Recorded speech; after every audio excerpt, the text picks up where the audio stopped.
KBLA.com. To boldly go where no man has gone before. Boldly taking talk radio where it has never gone before. New vistas, new voices, new views, new visions, new victories. We're KBLA Talk 1580, and we're taking public media black.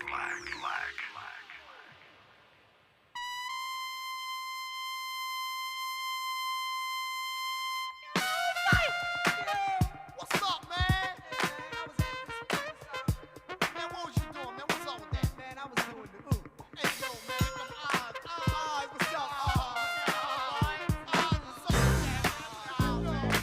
I've been hanging out at the Fantasia, you know, they be rocking their hands off up there. Hey, man, what's up with the Fantasia, man? You tell me that. Females is alright. Yeah, they be deaf. They on my step. I want that. They be on my Bozak. Hey, Mike, you got that, man? You got that, man? Hey, man, I got the cosmos. hey, man, go ahead, take it to the cosmos. I got the cosmos. Look, that breeze going down 165th Street, passing that ball. We are back, RSVP with Jill Munroe, live on KBLA Talk 1580, Hour 2. You are locked in. This hour, we're going to get into a man in New York was stabbed for voguing to Beyonce. We're going to get into the details of that. We're going to talk a little bit about the Orlando Magic and what their owner has done for the first time that is causing some raised eyebrows.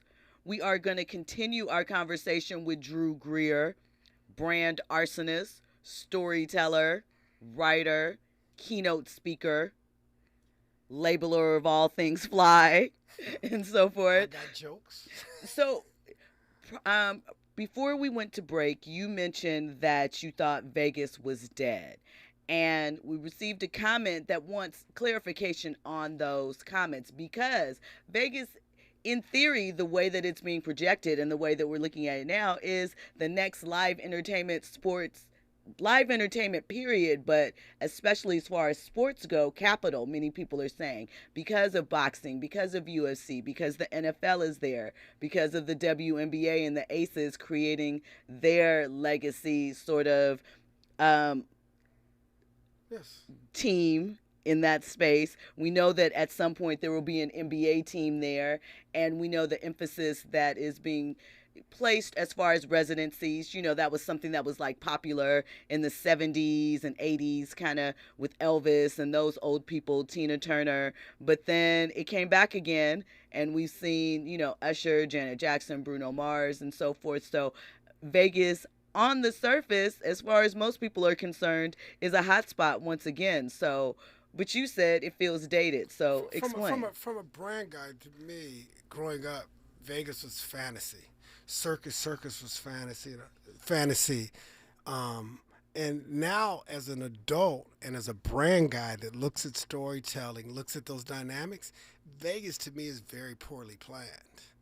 The sports piece is exciting. They're trying to get leagues are finally coming around, gambling sort of change, even though they're still having issues. But even that dynamic, that's a greed standpoint. Like, there's no reason the Raiders Stadium should be right there so there's no parking, and but they want to keep everything close to the Strip, and that's what they're going to do with baseball and the rest of it, versus them being further out and being regular experiences. But just in general, to me, if you go to Vegas and you're still on your cell phone, Vegas has not done what it needs to do, and I'm still on my cell phone. Well, okay, so you say that the stadium should be further out. But here's the thing, you talk about experience, right? And that's one of the things that we always discussed at Nike. We gave consumers an experience, a brand experience that they didn't get anyplace else. It was immersive, right? So if you come to Vegas, and they've even said the majority of the supporters for their teams for these sort of events are the tourists, are the transient people. There are locals that are locked in, but given the city and what it is, those are going to be the ones that support. So putting it off Strip, doesn't that take away from the fantasy, to your point? Well, to me, from a sports standpoint, those aren't going to be tourists. You're talking guys coming from Europe and other places, and that's the tourist side of it. But from a sports standpoint, for everybody to have to Uber or take a limo to the stadium because you ain't got parking, That's not experience to me. To me, that's poor planning, but that's separate on the sports side. But as far as Vegas, it else needs to be updated. Have you been by Circus Circus? I mean, You could get salmonella just walking by that mug. but And you who's like going that? to Like, that's Circus child Circus abuse. But no, they're But I'm going saying to the that should be out MGM of there. suites. That should be out of there. Like, get it out of here. Let's update it. Like, it should be digital. It should be on the next level. I'm in Vegas, like, whistling, counting how many Chick-fil-A's there are versus the only dynamics. And then again, I know you're a little clean here, but from a smoking standpoint, only hotel with balconies is the Cosmopolitan. You can't smoke in none of the rooms. Well, okay. You know what I mean? I could go on and on, but Vegas is not current. It looks current on the surface, but it's not current for modern day fantasies. So you think it's all smoke and mirrors? No, not that I think it's smoke and mirrors. I think it's poorly planned. Well, first of all, I'm finna kill you guys with this right now. Vegas was financed by the Mormons. Explain. Mormons financed it, and they washed their money clean with Howard Hughes. I don't got to explain. Google it. Okay. But in general, it wasn't planned. Like, to me, it should be the ultimate like, you put everything away and you come back and it's a new world. And there's gap. There's no Star Wars. There's no African American. There's no hip hop. There's so many themes that they could play into that plays into greater global culture that create the experience. I like what was happening downtown, but I think there should be more stuff that people, for us locals that go to Vegas, all like the LA West Coast, some of us are over. We want what's some galleries, what's some other stuff to do. So you think it's too pedestrian? Yes, it's very civilian. Yes, very, very civilian. I think they could blend it a little bit, more timeshare, condos, art, on the one side, which is sort of happening, and then have more of the tourists. But on this side, I want to be mind blown. Like, I want some new experiences that tie into things that are important to greater culture. Okay, not just a pool party and a show. Right. I mean, I'm like over that. Like, I have no problem taking my shirt off. So it's not like I can't roll to the pool joint. And, I'm good for two oils of two coats of coconut oil or on that sort of level. But, I'm good for it. No embarrassment. But, like, I'm over it. Like, I've done all that. Like spring break, I'm over it. All right. Well, Forensic Accountant says, what is Las Vegas going to do if it doesn't solve its environmental issues? And Kamal says the Oakland A's have all but moved to Vegas, too. Yeah, there was plans to, I think, was it I can't remember if it's the Tropicana or the Flamingo property that they were talking about making a stadium there on the Strip again. So we'll have to see what happens, but just a little pushback on whether or not we think that it is day. I can understand what you're saying from a brand perspective. It still looks primarily the same and so forth, but that's why the Sphere is so exciting. You see how excited people are because that Sphere is there and all of the different. Yeah, well, U2's opening up for him at the end of September. You're talking about the round. Uh-huh. Yeah, that could be a good experience, but. Again, respectfully, that shit $400-500. I can catch that on TV. Okay. Excuse me, that's $400 or $500. Like those tickets are going to be quite pricey. I don't think it's going to be open to something that's inclusive of everybody, which was Vegas's deal. I don't think Vegas has been inclusive for everybody in a long time. But I think that's the greater opportunity for us West Coasters, for me, to still want to go. Like, I'm not doing a smorgasbord because all you can eat does nothing for me anymore. I don't gamble. You know what I mean? It just starts closing down the pockets of excitement. The residencies are cool, but that's on the back half. That's for us older people. That the youngins ain't messing with that. Yes, they are. What are you saying? They are? The youngins. They got a little Usher in them? Usher, yes. Okay. I thought it was more but older. I don't know if they can all afford it. But no, it's a hot ticket. When we come forward, we'll have more with Drew Greer. We will discuss why a New York dancer was stabbed at a gas station, and we'll get into some exciting pregnancy news and also the booking that Carly Russell's boyfriend got because of her kidnapping. Well, her faux kidnapping. All that and more. You're listening to RSVP with Jill Munroe here on KBLA Talk 1580. RSVP with Jill Munroe is your go-to show for staying in the know. More engaging conversation when we come forward on KBLA Talk 1580. I'm Kareem Abdul-Jabbar. I learned about atrial fibrillation the hard way. My symptoms would come and go: shortness of breath, fatigue, I kept going. Then I got so lightheaded, I couldn't. My doctor said I have AFib, so I'm about 5 times more likely to have a stroke. Other symptoms, irregular heartbeat, heart racing, chest pain can come and go, but the risk of stroke stays. If you have symptoms, tell a doctor. Visit notimetowait.com. Sponsored by Bristol-Myers Squibb and Pfizer. Meet Joe A, Joe B, and Joe C. What's up? 3 everyday Joes perfecting their banking with Chase. Joe A is locking his lost debit card with the Chase mobile app. Joe B is cruising toward his new ride with AutoSave. And Joe C's Chase banker is helping him budget to go back to school. Tools that help protect. Support for what's next. One bank that puts you in control. Visit chase.com/checking. Chase. Make more of what's yours. Chase mobile app is available for select mobile devices. Messaging and data rates may apply. JP Morgan Chase Bank, N.A. member FDIC. Moments like my daughter telling me a new joke mean a lot to me. But after being diagnosed with metastatic breast cancer, or MBC, which is breast cancer that is spread to other parts of the body, they mean even more. I take Ibrance, palbociclib. Ibrance 125 milligram tablets with an aromatase inhibitor is for adults with HR-positive, HER2-negative NBC as the first hormonal-based therapy. Ask your doctor about Ibrance and visit Ibrance.com. Ibrance may cause low white blood cell counts that may lead to serious infections. Ibrance may cause severe inflammation of the lungs. Both of these can lead to death. Tell your doctor right away if you have new or worsening symptoms, including trouble breathing, shortness of breath, cough, or chest pain. Before taking Ibrance, tell your doctor if you have fever, chills, or other signs of infection, liver or kidney problems, are or plan to become pregnant, or are breastfeeding. Common side effects include low red blood cell and low platelet counts, infections, tiredness, nausea, sore mouth, abnormalities in liver blood tests, diarrhea, hair thinning or loss, vomiting, rash, and loss of appetite. KBLA Talk 1580. KBLA Talk 1580 joins you in standing for voting rights. When We All Vote is a leading national nonpartisan initiative on a mission to change the culture around voting and to increase participation in each and every election by helping to close the race and age gap. Created by Michelle Obama, When We All Vote brings together individuals, institutions, brands, and organizations to register new voters across the country and advance civic education for the entire family and voters of every age to build an informed and engaged electorate for today and generations to come. When We All Vote empowers their supporters and volunteers to take action through voting, advocating for their rights, and holding their elected officials accountable. Please visit whenweallvote.org to stand up for your rights, voting rights. This is a community call to action from KBLA Talk 1580. Keeping you informed, entertained, and always ahead of the curve. This is RSVP with Jill Munroe on KBLA Talk 1580. Hey, it's Jill Munroe. You are checking out RSVP with Jill Munroe here on KBLA Talk 1580.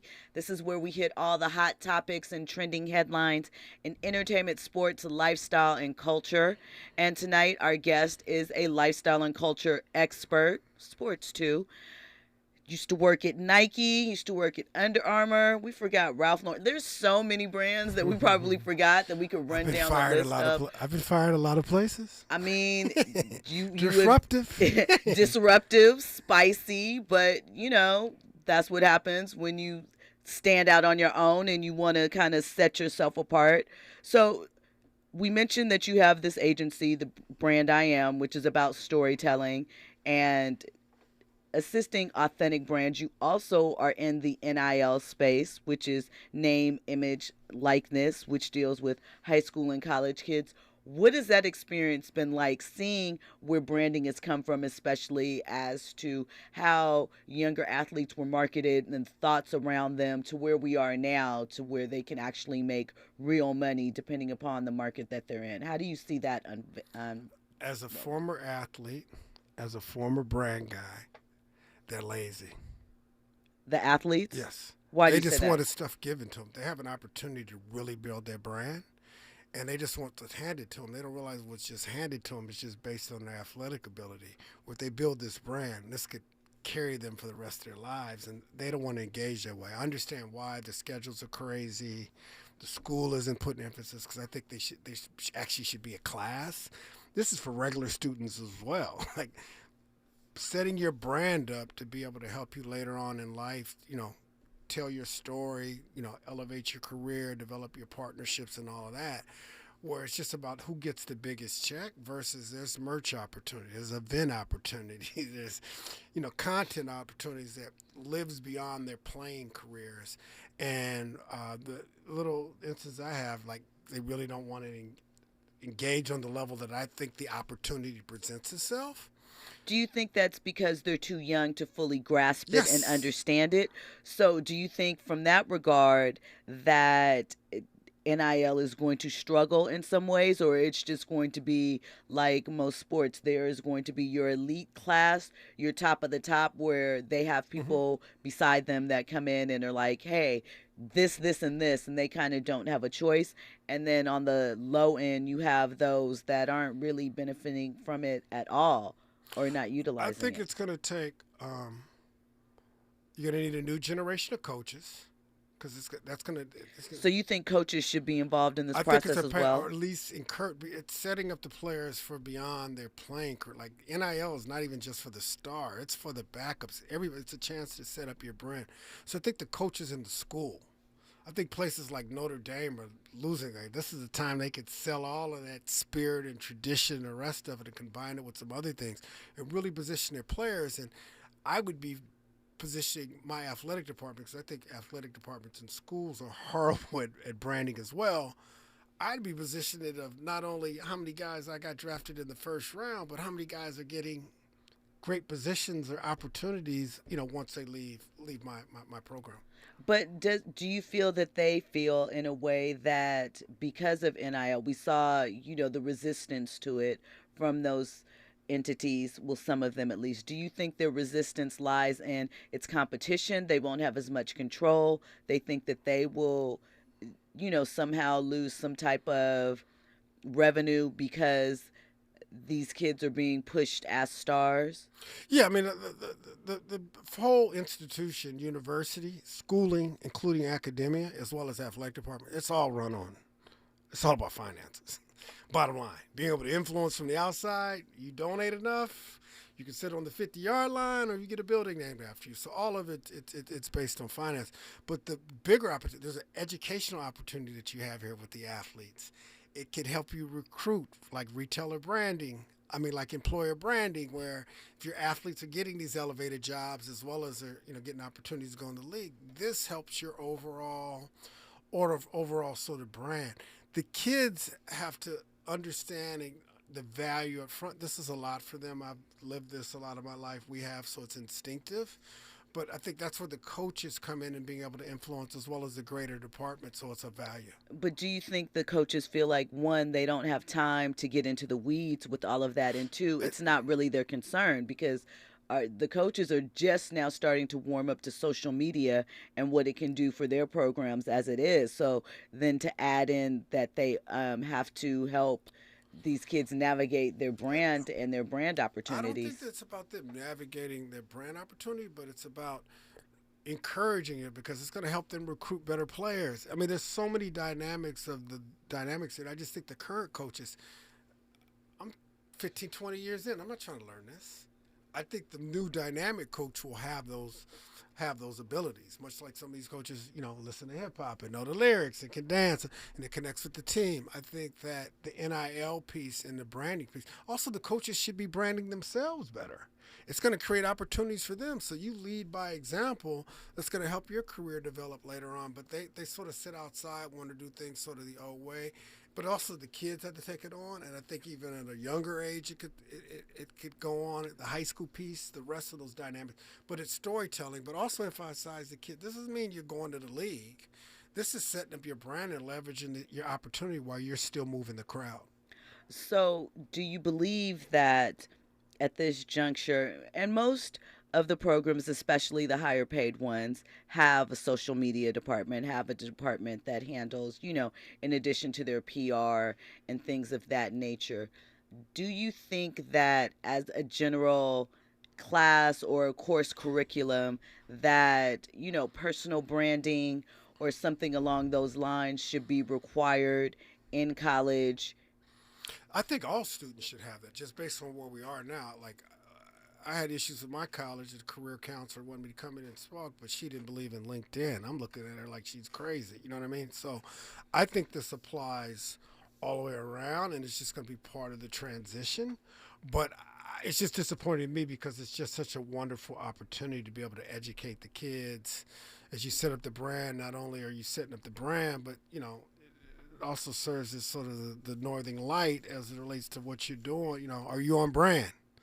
You acting the fool. Was that on, like, this is what you said the brand was, but does this correlate with your actions? I just think once it gets fine-tuned, it could be in a place that could be exciting, but we know there are always going to be cheaters. There are always going to be people that just get the bag. But I think longer term for the kid, the athlete, the rest of it, is taking some control of themselves, and that's where we help. We have 12 brand commandments. We're on the educational side. We do it as sort of a give back. We're not looking at it as an opportunity for us to get great revenue, but being former athletes, my partner Gene Smith at Georgetown, me at Ohio U from a football standpoint, and then working internally at Nike and seeing some of the best do it, you know, a lot of those learnings and principles can apply, and I just think it's going to take a process. Okay. Well, I'm going to switch gears a little bit. Uh-oh. No, it's not too bad. It's not too bad. Bringing out no hot wings or nothing, right? Nope, no hot wings, no nothing hot like wing. that. Okay, all right. So we talked a little bit earlier about Steven Jackson's remarks surrounding the Big Three and what he wants to do with that. And we also mentioned how more athletes are stepping in front of the camera with podcasts and being more vocal and that nature, sort of their second or third career as it stands, because I definitely think that athletes have been able to extend their reach and their footprint in the past couple of years. They, you know, their retirement options aren't as bleak as they once were, right, you know, if they weren't the upper echelon.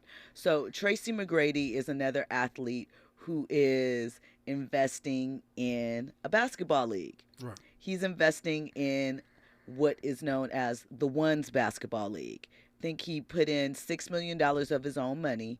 It's a one-on-one league, and it will involve non-basketball talent from around the country. So the reason why this story interests me is because a few years back when we were at Nike, did this thing called Battlegrounds, right? One-on-one tournament, right? Ended up being an MTV special and things of that nature. It took on a life of its own. Do you think there is room where we are today for more scaled down versions of basketball, or like if there was a 7-on-7 league in the summer? We already know that we have the USFL that came back, as well as the X League that came back with the Rock's known. Do you think all of these smaller leagues, that there's really enough interest to sustain all of them? Do you think it's just a marketing thing and it's just a manner of getting it in front of the people and being presented right? Or do you think that it's just sort of... I've seen every proposal in the world working at the brand, and, you know, from a football, basketball sort of standpoint. Everybody thinks they have the next big thing, but there's so many dynamics that have to go into that. And even the NBA wasn't what it was at the beginning. Are you doing this for revenue, or are you doing this for purpose and passion? And I think a lot of them are just chasing checks. And I think to take it over the hump, and what got the NFL, the NBA, Major League Baseball set pretty comfortable sort of as entry, and it's sort of worked backwards. But I just think that what it takes to get those leagues over the top, and it's a marathon and not a race. You know what Cuba's done? Like, dude, talk to me in 20 years, and I'm not trying to be disrespectful. Talk to me 20 years. You put some work in of talking about what people haven't done for you, because those leagues didn't have that at all. They, you know, two different leagues combined. I mean, there's so many dynamics. You got to figure out what you really are. And I'm a sports lover, but older, a little bit mature now. I'm going to be honest with you. I love Cube, love what he's done, those dynamics. I don't have an interest. I don't have an interest in 3-on-3. Indoor. You know, I'd have more of an interest in 3-on-3 outdoor, but that happens if I be there. I'm not going to watch it on TV, and I'm not going to pull up because it's in town like the circus. Do you think that there's a way that it could be marketed to a younger generation? Do you think it's something that we could see Gen Z pick up? Because I think about, and I'm going to ask you this, and you might have to run it back or connect, but I think about during that time period in the early 2000s when black kids were just starting to get back into skateboarding. And for example, Nike was initially resistant, right? So we went through that phase. Skate got really, really big. Now, if you look at the market, you look at what's happening, golf is taking a really big hold in the younger community as far as, you know, with black people and the talent there. People are talking about it more. They see their favorite athletes. We see more shows surrounding golf that involves younger people that are considered more hip, that are more... Top Golf, Top Golf is a great example of that. Top Golf has done a good job. To me, golf is like what tennis was in the 70s, is representing status, and it's a separation piece, and to me that's part of that deal. But to me, what tennis happened is they made it too technical versus it was very luxury. And I think golf needs to find that zone of being able to balance that, to be able to I remember when when Nike signed Tiger Woods, and a colleague thinking that golf was just going to sort of, I was like, the hell's not checking for Tiger. But here's the thing, but that is my point kind of now, because you have players like, we had this conversation the other night. Steph Curry is our next black golf superstar, right? So, and granted, Steph is not the edgiest guy, but you have other players that would be considered more, I don't want to say urban, because I don't think that is the correct term, but more of the culture, you know, than someone like that. I think that what Cube was trying to do with the big three. I think there's a bigger opportunity in golf with guys like Steph going in and playing, and every guy's going in, and there being this underleague that isn't the current conservative elite sort of level, that there's more of a pocket sort of there for an opportunity. Top Golf has obviously made it more accessible, where, you know, everybody can be a part of the dream. There's streetwear golf brands now that are taking golf, like, and trying, you know, the clothing and the aesthetic. I know the cats at Eastside, unfortunately, did a couple of my boys wrong as the way they're kind of conducting their business, but I'm not going to conduct it there. But even with them, to me, a lot of it's gas. Eastside Golf talks more about their Jordan collabs, and they are innovating in the game. They're still using the same, you know, the gold chain piece is novelty, but that's not going to last long. That's a moment, like, to me, sauce. I want it to last for a long time and not be a moment in time. Okay, well, when we come forward, we will have more with Drew Greer. We're going to get into more trending topics and headlines. We're going to talk about what Snoop Dogg did for a 90-year-old black woman down south. We're also going to get into Lizzo later on and the allegations that are stacking up against her. We're going to talk about Jay-Z and his latest art purchase, and we're going to get into the police report from the Travis Scott Astroworld incident that took place last year. All that and more. You're listening to RSVP with Jill Munroe here on KBLA Talk 1580.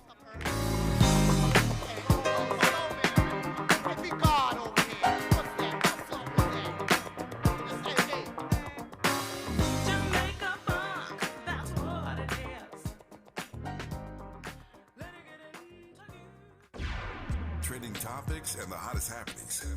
You're listening to RSVP with Jill Munroe on KBLA Talk 1580.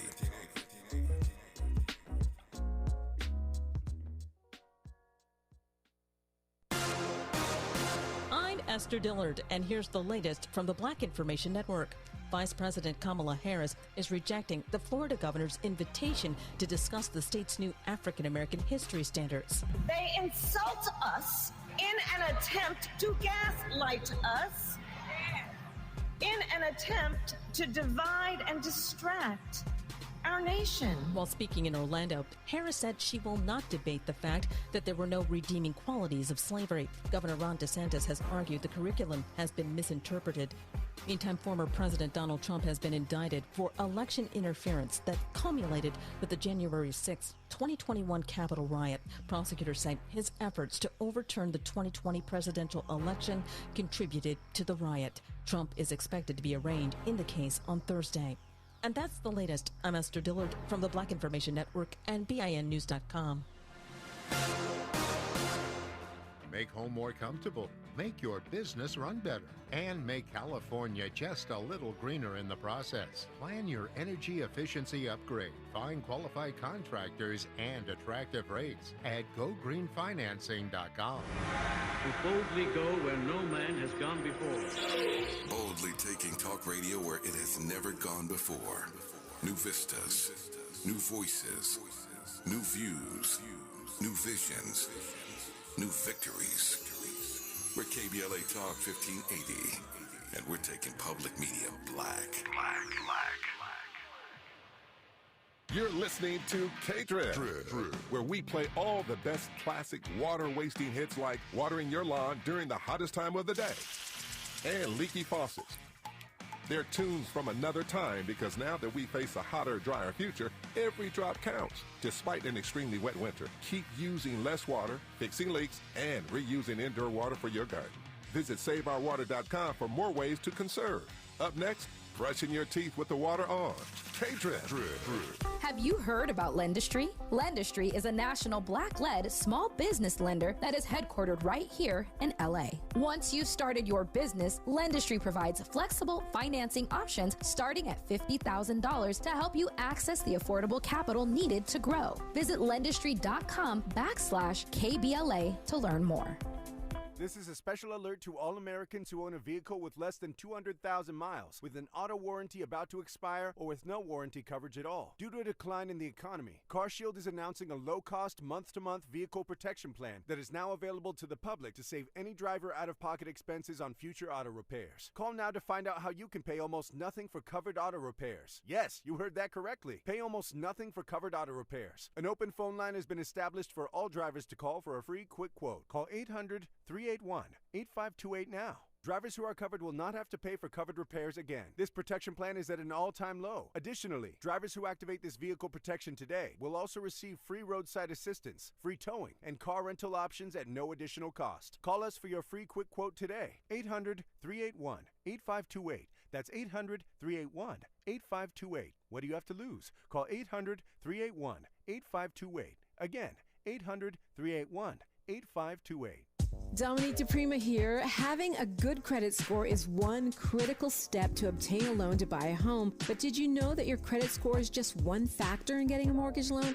Think about this. Lenders also consider your income, your employment history, current monthly debts, the size of the loan, and the amount of your down payment. Whatever your financial goals, U.S. Bank Access Commitment Initiatives support you in reaching them. Access your personal financial goals at usbank.com/access. Member FDIC Equal Housing Lender. KBLA Talk 1580. We've got a lot to talk about. KBLA Talk 1580 reminding you that we keep us safe. The Center for the Pacific Asian Family was founded to help address domestic violence and sexual assault in the Asian and the Pacific Islander communities. The Center for the Pacific Asian Family's mission is to build healthy and safe communities by addressing the root causes and consequences of family violence and violence against women. They are committed to meeting the specific cultural and language needs of the Asian and Pacific Islander women and their families. CPAF's vision is of an Asian and Pacific Islander community that embraces healthy relationships and works in partnership with other communities to eradicate all forms of violence. To access services, volunteer, or for more info, visit nurturingchange.org. At KBLA Talk 1580, we believe everyone deserves to be safe. This is a community call to action from KBLA Talk 1580. KBLA Talk 1580. Curating the most compelling stories and delivering them straight to your ears. You're listening to RSVP with Jill Munroe on KBLA Talk 1580. Pull over to the side right now. I got some stuff. Here's a little story about a brother like me. Never been let out the penitentiary. It's not to say that I'm a crazy brother from around the way. Since I was a youth, I can read out. Now I'm the that you read about, taking a life for you. What the hell I do? You don't like how I'm living well. This is a gang, and I'm in it. My man Dre will mess you up in a minute with a right, left, you're toothless. And then you say, damn, they ruthless. All right, so I was getting the radio version and the unedited version confused, but give me my props. I got a little bit of flow. Do you know I hold this hip hop thing down? Original. LA for life. I had it. So, welcome back to RSVP with Jill Munroe here on KBLA Talk 1580. Thank you for rocking with us, VIPs. The chat is going up. The chat is really lit. So, I'm going to read some of these comments out here. Kamal says, Vegas and Phoenix want to grow and bring in resident taxpayers in the form of people from the coast and Chicago who want a home they can afford.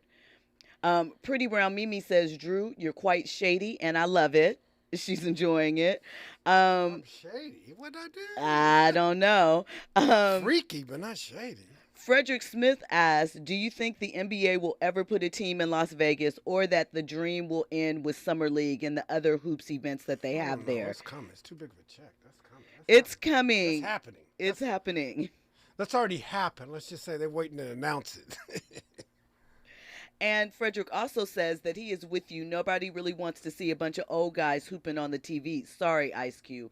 I disagree with that. I think that there is a certain contingent that is also getting older that may want to look back on the players that they were familiar with. Some of those guys still have game, maybe not NBA level game, but they can do something. Jason Richardson. If you got a Drew League ticket and a Big Three ticket, where you going? Okay, but see, that's different. Cut it out. No, so it's Drew League, you see the up and coming, the possible, you see the younger players. The Big Three, you see players that you grew up establishing, you see rivalries. Which game are you going to? Depends on who's playing. It depends on who's playing. Straight, it depends on who's playing. Like, if you said, and not all these people are in the Big Three, but if you said like a team with like Vince Carter, maybe Katino Mobley, Jason Richardson or something was playing like, Big Ben or something like that, something, from the early 2000s or maybe even the 2010s, I might want to check that out with the Drew League. I don't know who I'm going to see. These guys are up and coming overseas, no shade, no tea. Not saying that I enjoy Drew League games as well, but there's a different type of, I think there's a nostalgia attached to the Big Three to a degree, right? And to your point, it's a different game. Because 3-on-3 is not like 5-on-5. I think the trouble I have, and had the same trouble with high school sports in general, is when they try to put it on TV versus you seeing it live. Just the production isn't at the same level. So I also think from a 3-on-3 standpoint, they got to figure out how to shoot that. So that those all that stuff becomes important on it. Where like I'm old, like watching a high school game, like CIF game. I can't watch that. The angles are too far. The bands are horrible. Like it needs to be prime production because I have so many other options going back to my phone in the Vegas sort of. I mean, I think that is a great point for the Big Three because it doesn't look appealing on TV. It's hard for it to look appealing in person sometimes, but you're right. It really doesn't look appealing on TV. And how are you going to get engaged and get into that if you don't like how it looks? Pretty Brown Mimi also shouted out Kenyon Martin as well. So shout out to him. Kmart, I watched him on Gil's Arenas today. He was talking about this topic a bit. And he mentioned that there was the ownership that is in with Cube that is really, he feels, holding the Big Three back. He also said that for him, some of the players he felt when they opened it up to players that hadn't been in the NBA per se, or were when they dropped the age bracket down, he also felt that hurt the product and that they had a better product when it was earlier going. To me, the biggest thing they lost is when AI didn't play. Yeah, but that's AI. I get that, but I'm saying he could have gave him the boost, and he has the style of play, and those. I 100%. They actually, any of them other cats, I ain't trying to see them play. I think that there is for some. If Kobe was still with us, that would be interesting. Kobe he wouldn't have played. Never played in that. Yeah, you know that. Yes. But I'm just Never. saying that type of, and the other cats, why like. But I think about this too, and what I thought was important is that the cities that they would go to were not the cities like L.A., New York, Houston that have a team. Like they would hit up a L.A. or New York, for the big fanfare and probably to make it exciting for the players because they're tired of going to Podunk, Illinois, or wherever. But I think that the fact that they go to areas where they're not apt to see a superstar 3 or 4 times out the week playing also help them, because we have to remember, we're very coastal, but that central part of the country, they have needs and desires, and they want to be enticed and enchanted as well. Right. I mean, I You're like, definitely yeah, I'm see, not buying it. But it's just not. I mean, I'm not looking in. It's not a product you're my interested digital in. TV guide to see when the big 3 is coming on. I'm not like, and I haven't looked at highlights. I got to speak from my sort of person. I haven't gone on sort of the outside, but I can just say in general, the production, the storytelling behind some of the players, and some of it's like the Olympics. Olympics is boring as heck, but I think they could do a better job of storytelling, prize money. Like one of the storytelling should be, particularly with black athletes, what their native nationality and tying the roots back to that versus whatever country they're, because there's a lot of poaching going on. Like I'm saying those are little storylines like they've done in boxing that lead up into the fight that draw the interest that isn't going on in the Olympics and definitely ain't going on in the big 3. I think they tried with content. I don't think they had the right producers. I don't think they really understand what the audience is looking for. The Olympics or big 3? No, big 3 in general. Okay. Andy, what were you about to say? It's just, Drew, you definitely provide a unique perspective on things, and I definitely respect it. But, as I'm listening to you talk with Jill with regards to the big 3, it just has me tripped out that I just feel like, where's the support of a black owner? You know what I'm saying? All this discussions about black people, the athletes need together to create their own league, and we have it in the big 3. It's a baby step. It's a step for progression, but I just feel like we should be rallying behind Ice Cube and supporting this big league so it could be bigger than what it is. Even if you don't like it. I mean, you had the Kaepernick situation. I'm with you on that, but I'm beyond buying black owned because it's black owned. I want to buy it because it's dope. And by the way, it's black owned. And that's the standards that we have to start operating under versus for favors to me, or doing it just because it happened to be a brother. I want him to win. It's not like I'm sitting over here hating because he doesn't, but I'm going to tell the truth. This pork chop sandwich, I don't eat pork, but this chicken sandwich ain't no good. Like, right. You didn't improve it. I'm going to tell him the things he needs to improve if he's listening to me, but if he just thinks I'm going to be loyal because of those dynamics, I think that's where we fall short. It's like within the fashion world, like black-owned brand is cool, but I make bulletproof denim. And I happen to be from Compton. You know what I mean? Like, I think that's the attitude we need to get so that we can develop something that goes beyond our neighborhoods and beyond the lifespan of a favor.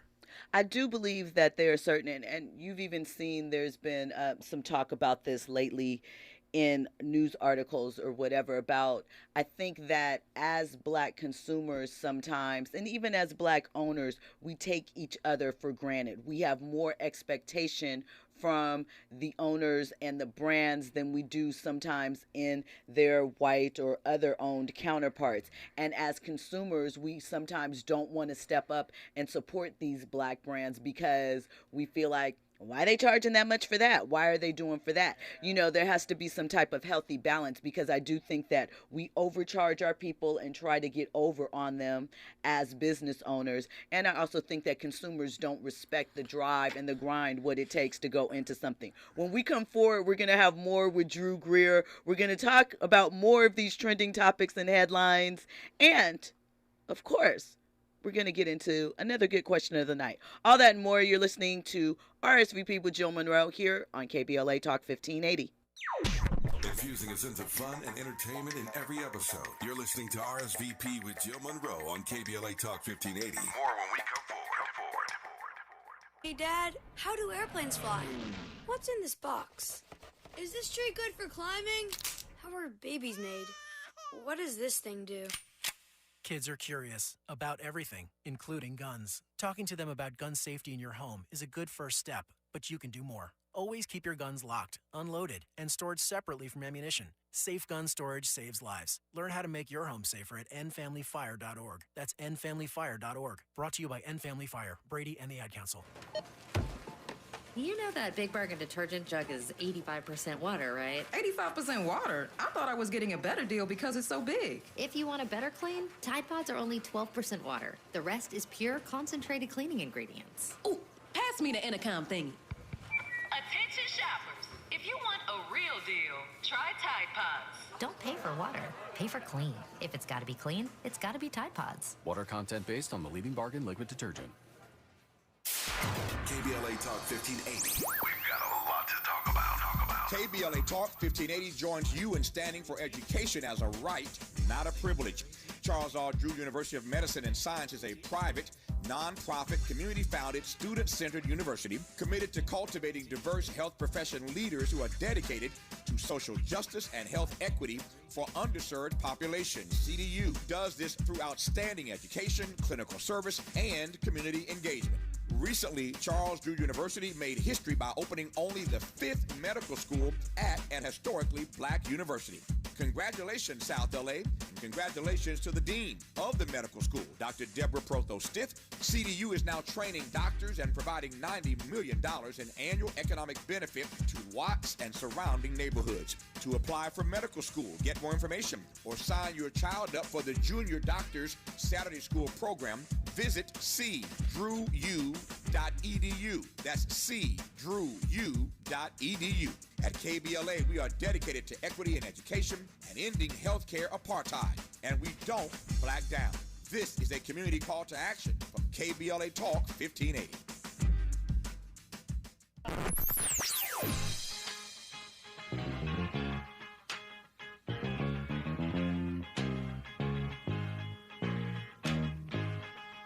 This is KBLA Talk 1580. Talk radio. That's music to your ears.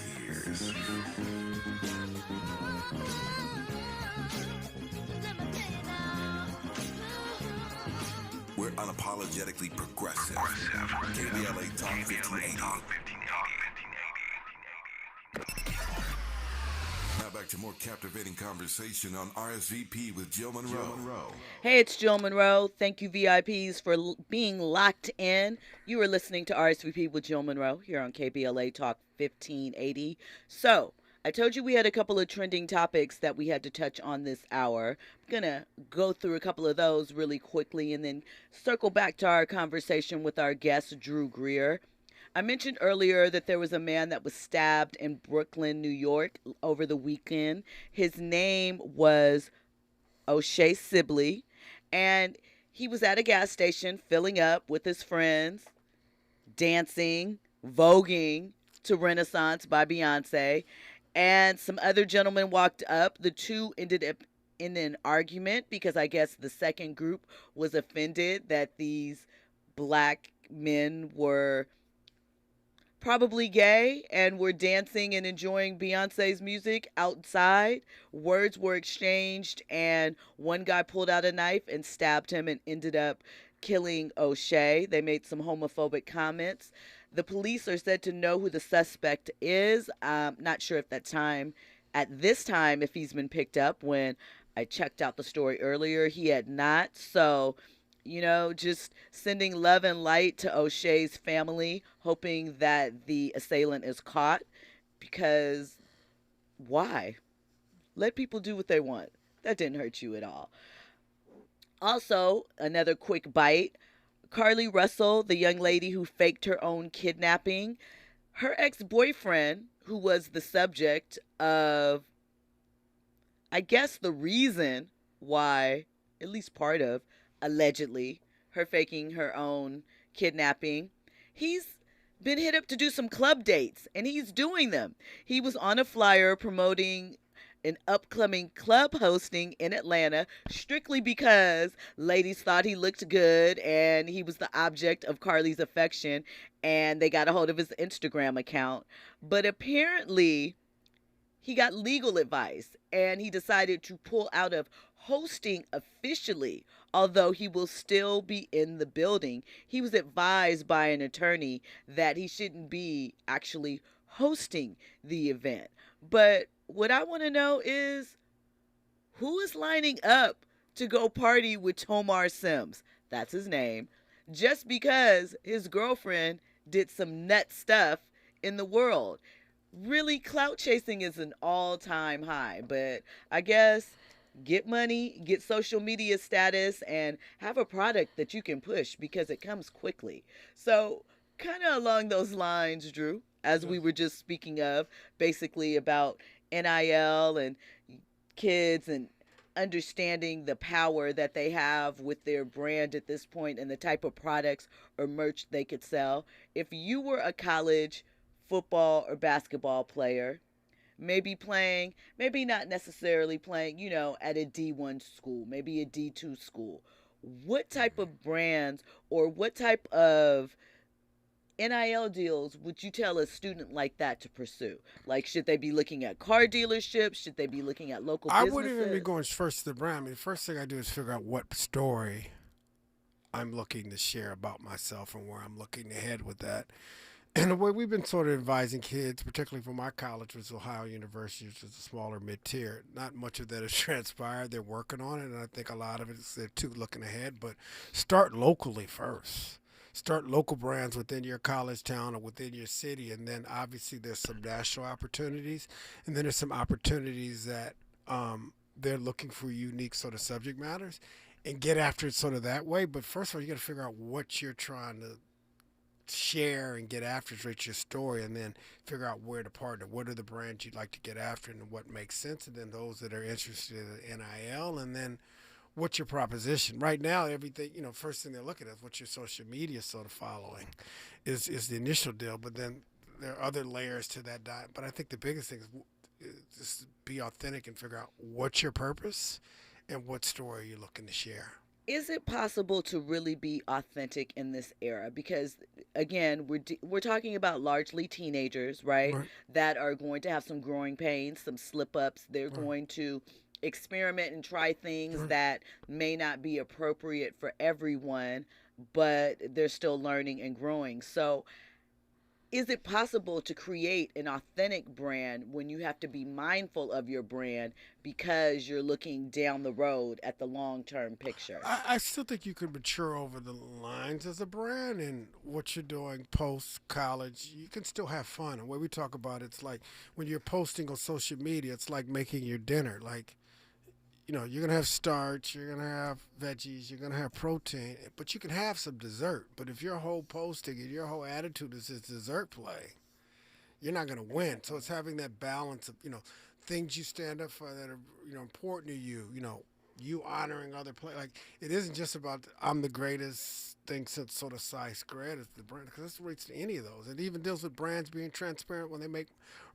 bigger brands when they make mistakes. I don't think that's an issue. I think transparency wins actually in today's era, where when I was a kid, people didn't make mistakes on record. So you think that there's like no mistake that really these kids, well, not no, but that. I mean, there's some extreme cases of those dynamics, but I mean, I sit confident in this chair, and you see what Kobe's situation was in, and we transpired him and having the number one selling jersey in the world. So I feel with the proper storytelling and actions and other things that you can overcome, almost anything. So there's a story that came out today about the Orlando Magic, and they have donated $50,000 to the Republican presidential candidate, Ron DeSantis. He is the governor of Florida. For his super PAC. It's the first time the DeVos family, who owns the Orlando Magic, has used the NBA franchise to financially support a candidate. So as we see stories like this unfolding or things like that, do you think that, because it's not as if there hasn't always been, ownership that were, Republican leaning, let's say, leaning more towards a less woke stance before woke was popular. These things aren't sort of new or revolutionary, but do you think that with all the things that we've went through and where the players are now, you know, both in the NBA and NFL as far as their power, that it's possible for owners to still be involved in doing things like that without facing any backlash or without their players feeling a certain type of way about them? No, the players have to align. And that's what I like is when we do align, you go back to Cleveland and Ali and those, you know, you see LeBron and them get you saw a little bit of that happening at during the bubble playoffs, so to speak. But I think as a community, you know, we have a responsibility, to me, in banding together under these sort of circumstances and making a statement. And going back earlier and talking about starting your own league, that's what, you know, what should come out of, you know, these sort of situations, not a 3-on-3, but an actual league that can compete with the NBA or NFL or the rest of them, or even from a HBCU sort of standpoint, empowering those sort of teams, I think is the better way to address it, address situations. You saw the Clippers situation where their owner ended up getting sort of pushed out. I like to see more of that versus what typically happens. You know, I'm getting mine. I'm just worried about mine. I'm going to keep it quiet. It happens in corporate worlds as well. Okay.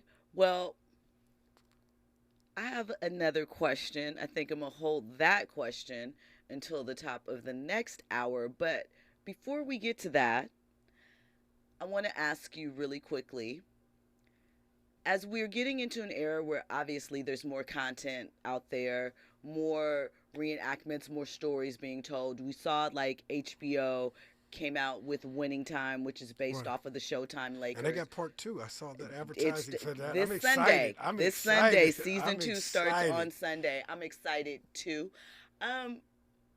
I'll get your answer when we come forward. But do you think, because you think about how important imaging is and branding is, and we know Jerry West wasn't happy about his portrayal on that show. Magic Johnson wasn't happy about his portrayal. As we step more into the digital age and there's more areas for content and there's more ways for this type of information to be dispersed, is it still possible to retain control over your image?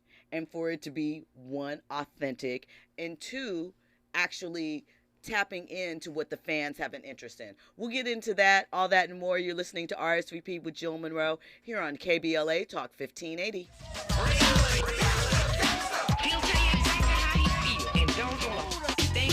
Homies all standing around just hanging. Some dope dealing, some gang banging. We decide to roll and we deep.